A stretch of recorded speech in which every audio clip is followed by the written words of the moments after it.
एक ऐसी जेल जहां से भागना नामुमकिन माना जाता था।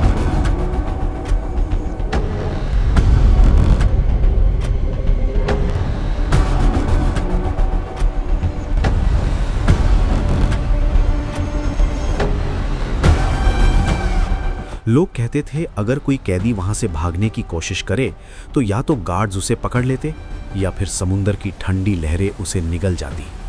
और सालों तक दुनिया को यकीन रहा कि उस जेल से कोई कभी भाग नहीं सकता। दुनिया के कई खतरनाक क्रिमिनल्स को इस जेल में रखा गया था और उनमें से अक्सर ने कभी भागने की हिम्मत भी नहीं की, क्योंकि उन्हें भी पता था कि यहाँ से निकलना लगभग नामुमकिन है।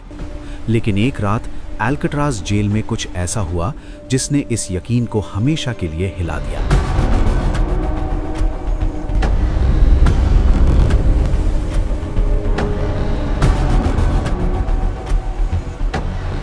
सैन फ्रांसिस्को के करीब समुंदर के बीच एक छोटा सा आइलैंड है जिसे अल्काट्राज़ आइलैंड कहा जाता है। इसी आइलैंड पर बनी थी दुनिया की सबसे मशहूर और सख्त जेल्स में से एक।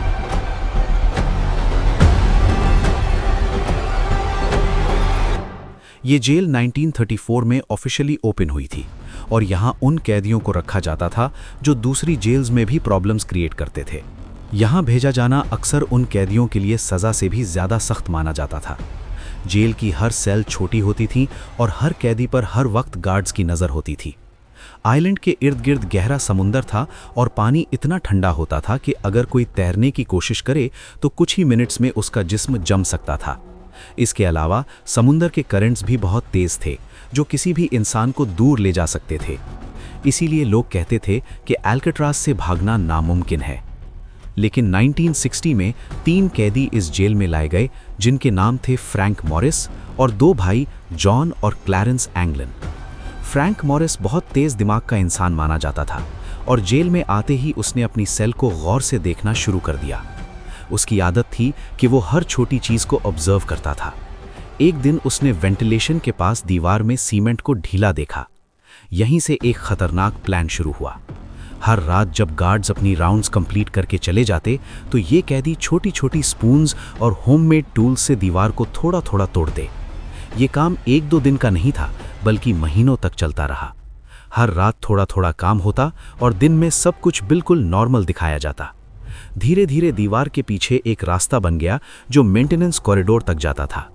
लेकिन अगर गार्ड्स उनकी सेल्स चेक करते तो फौरन पता चल जाता कि कैदी गायब हैं। इसलिए उन्होंने पेपर, सोप और पेंट की मदद से नकली इंसानी सर बना लिए। इन सरों को पिलोज पर रख दिया जाता था ताकि दूर से लगे कि कैदी आराम से सो रहे हैं।